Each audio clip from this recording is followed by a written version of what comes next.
What is up, everyone, and welcome back to the channel. Welcome to another video where I get to take a look at a very interesting little machine, the way I like them, cheap and cheerful, for the budget conscious buyer. I really like to see these small little machines that are coming at prices that might be a little bit unbelievable. But here we have the Daytona Flert 110cc. It's a 110cc little scooter. It's kind of a copy of the Honda Vision 110 engine with a little bit of changes the Chinese have made. And I'm going to give the price to you right from the start. It comes in, here at least in Romania, at 2,000 euros. 2,000 euros, full price, sticker price, all taxes included, out the door. For a 110cc little scooter. I mean, this is cheaper than a lot of 50cc scooters, and yet it's a 110cc on 14-inch wheels. It has about 9 horsepower and about 9 newton-meters of torque. Full LED lighting front and back, and somehow it's just 2,000 euros. So I'm gonna take a look at it from front wheel to back wheel as we usually do. And then I'm going to take it out around the city for a little bit of a ride, because this thing is awesome to ride because of its simplicity. So let's start off at the front. Now, before we go on, I need to talk about today's video sponsor, Lytmi, who are currently launching their new CozyClip headphones, and cheap, inexpensive headphones that feel good to the touch, sound good, are of good build quality. I've been using them for the past couple of weeks, testing them out. They're easy to put on, as you can probably see. They're comfortable. They sit on the ear, like clipped to the ear, and don't sit inside your canal. You can hear your surroundings very well. The music sounds good. It sounds better than previous generations of Lytmi headphones. The design I quite like. I love the fact that there's a QR code on the back, takes you straight to your user manual. So in case you forget what all the touch controls do, you can easily find that out. Started my music just like that because it's connected to my phone automatically. Check them out. Lytmi, about 38 euros or $40. There's also a 10% discount code down in the description below. You'll find all the links down there. And if you're in the market for an inexpensive pair of wireless headphones, earbuds, check them out. I like them. I use them daily. Now, back to the video. Alright, starting off at the front. First, we have a fairing over the handlebars, like most scooters of this size and this stature. This is more of a gauge cluster cover, not a windscreen. The front fairing, beautiful blue coloring with a bit of metal flake through it. It really shines in the sun very nicely. A full LED headlight. Yes, I know it looks like a PCX headlight, only half the size. What do you want? It's a 2,000 euro scooter. They're probably going to copy other people, but it looks good. It fits the design very well. Up front, we got a 14-inch front wheel. We got a 220mm brake disc and a triple piston caliper. The size of the brake pads on this thing is a lot bigger than many other scooters. It does have a combined braking system where if you pull on the rear brake, it acts on the front as well. So I like to see that. That's why we have two brake hoses here, one coming from the front brake, the other coming from the combined braking system distributor. So the brake side of it is pretty up to scratch. We have pretty thin forks up front, but again, this thing is a light machine coming in at 99 kilograms, wet and ready to ride. That's right, under 100 kilograms.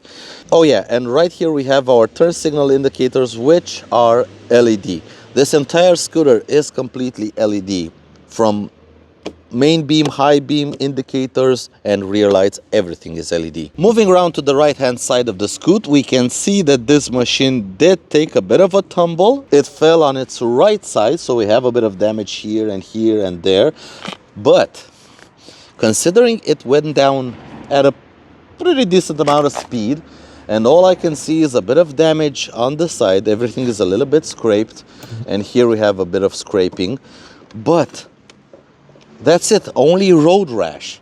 So although this thing is cheap, and yes, the plastics on it might be a little bit cheap, they held out. Somehow they held out. Nothing broke, no plastic shattered, and you can still use this machine. Just pick it up and ride it. So it is quite robustly built.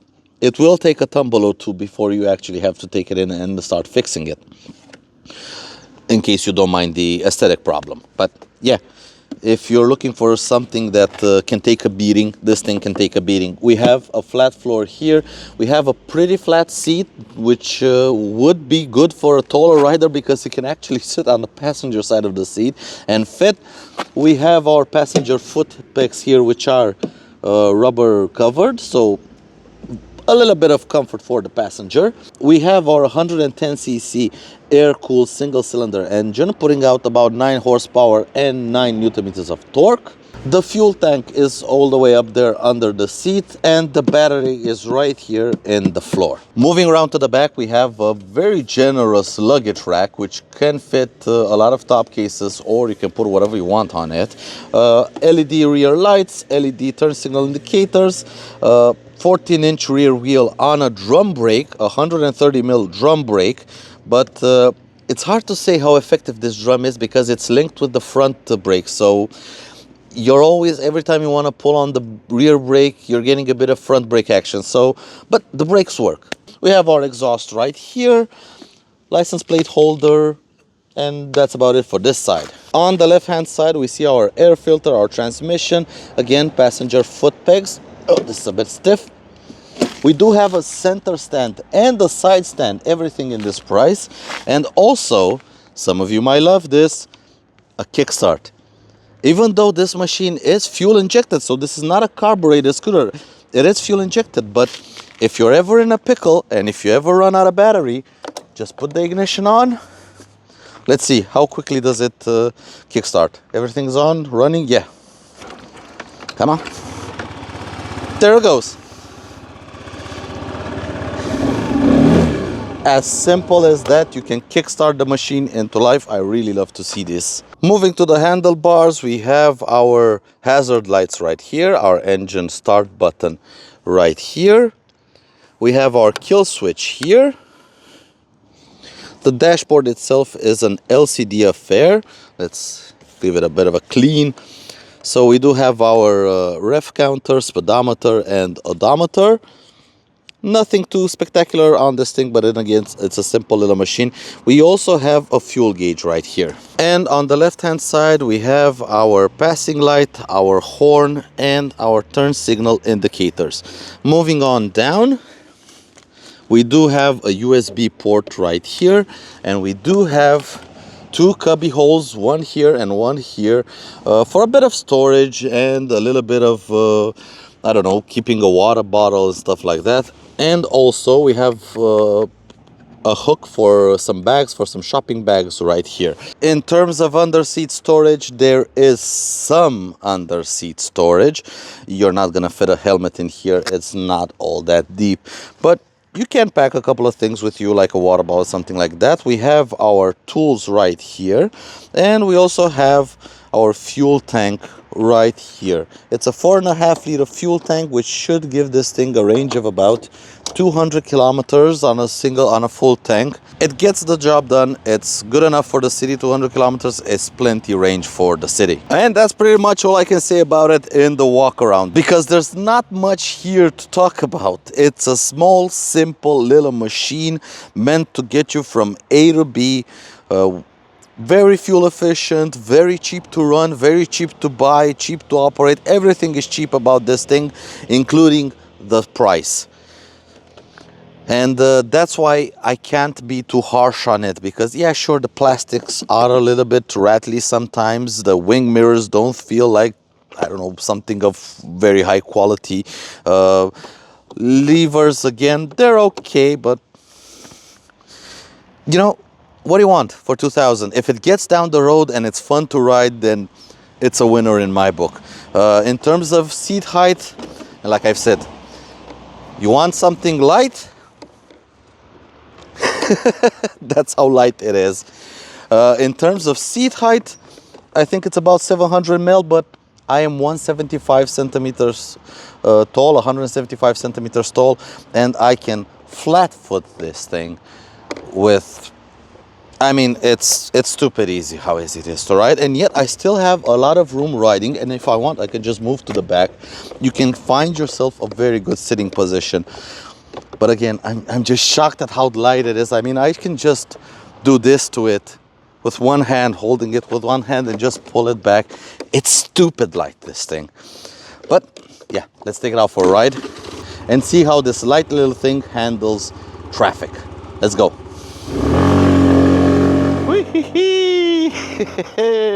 Riding the little Daytona Flert 110cc.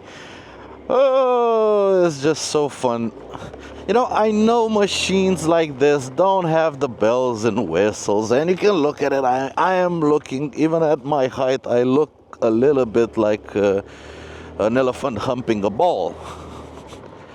But nobody can deny just how fun something this light actually is. It's kind of the same thing like you have with the Honda Monkey and stuff like that, because they are so light. They feel more like bicycles than actual motorcycles, scooters, or anything like that. Now sure, they're not gonna set your pants on fire with 9 horsepower, but it doesn't matter. That's not the point of it. The point of it is not to set your pants on fire. The point of it is to have fun with it and to get you from A to B as quickly and as economically as possible. And honestly, riding this thing around, we're currently doing 60 kilometers an hour. That's the speed limit in the city. It feels perfectly fine. I mean, it's stable and everything. It has decent enough power. It doesn't feel necessarily like, okay, let's see, power. Come on, little Flirt. We have a big truck behind us, but we left it in the dust. Drag racing a Ford street car. Come on. Got the missus, the old lady in the passenger seat. Well, you got overtaken by 9 horsepower of Chinese fury, boy. Not that impressive from the little Ford. Maybe you should drop the top so you can impress your old lady, because in terms of speed, you're not doing it. That's the kind of stupid fun you can have around the city with something like this. And in traffic, it should be absolutely amazing at how easy it is to filter, because something as light as this gives you confidence to just push between cars, because even the handlebars and the mirrors are quite in. Now that does compromise a little bit of visibility behind you, but again, this thing is a city machine. It's small, it's light, you can do a bit of head checking if you want to. It can easily get out of its own way with the amount of power that it has. I mean, if you live in a big city that has very big boulevards, then yeah, you might need something like a 300, like a 200. But in a city like Bucharest, especially in certain parts of the city, where it's very, very tight, the streets are tight, and that's kind of the problem with most cities in Europe. Streets are very, very tight, and you need something very small to just fit in between, like here, a car and a bus. But we have plenty of room. I mean, this thing is tiny, and this is where something like this shines. Yeah, only 2,000 euros. It's very cheap, but look at here. Just look what I can do. This is where something like this absolutely shines. I think I could probably take it even on the sidewalk and people wouldn't mind, because it's just so small. It looks more like a little electric scooter. But yet it does have the punch of 9 horsepower behind you, which is plenty enough at these kinds of speeds. And this is what this thing was made for. Just carving up traffic. Come on. Just carving up traffic like it's nothing. Getting you from A to B in a city like this as quickly as possible. I'm just walking here.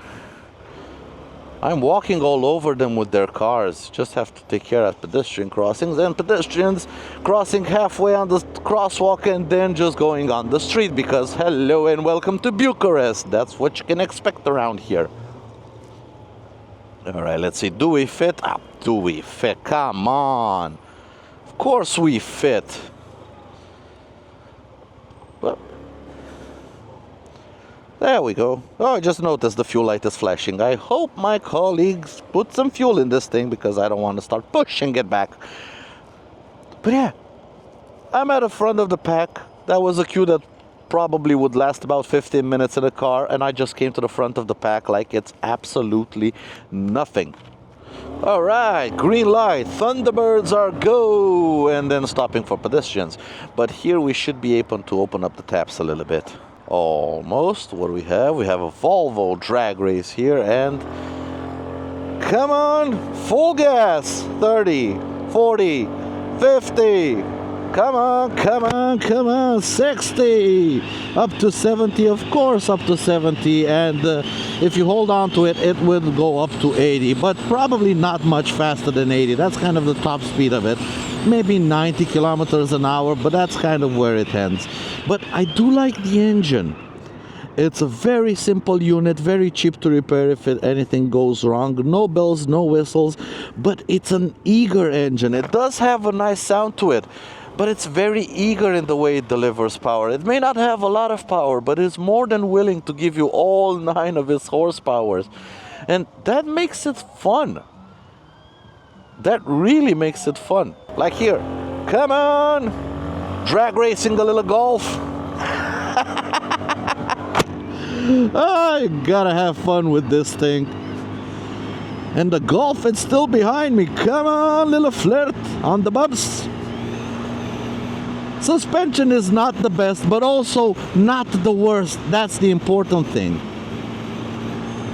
Could it be better? Yes, of course. Could it be worse, or have I ridden any worse? Yes, of course. That's the thing with it. It's extremely cheap, but here riding it, it doesn't feel all that cheap. It feels like a well put together machine. Engine is nice and strong. It only has 9 horsepower, but it's more than willing to give you everything it has. Engine sound is quite good. Brakes are, I mean, that linked rear brake system, you just tug on the rear brake and you really feel some braking force because it also acts on the front. And the front brake, let's see, bit of a mushy lever, and it kind of pulls to one side. Okay, this is interesting. Do you see it going like this? Watch. That's the thing with having a big brake disc on one side and a huge caliper with huge brake pads. But it's fun. It adds to the character. It's not uncontrollable, so don't think it's uncontrollable. It's kind of like the shake a BMW Boxer has, where when you rev it, it shakes a little bit, it tilts to one side. It's kind of the same thing. It's very easy to control and it comes natural. You don't have to think about it. But brakes are good, engine's good, plastic seems to be holding up together. This dash is actually quite nice, and I can see I forgot my right hand indicator on. No clicker on the indicator. Let's go quickly. Oh yeah! Take this thing to a track day. Oh, it's a fun little machine. If you're looking for something for around the city, or if you're a courier and want something to get quickly around the city doing deliveries and that won't break the bank when it goes wrong, because if you use a scooter for deliveries, I don't care. If you use it for deliveries and do the mileage that people doing deliveries do, any scooter is gonna have issues. As soon as you start pouring a lot of kilometers on them, they're small little engines. Things are going to break, but then again, things are very easily fixable on something like this and very cheap to fix.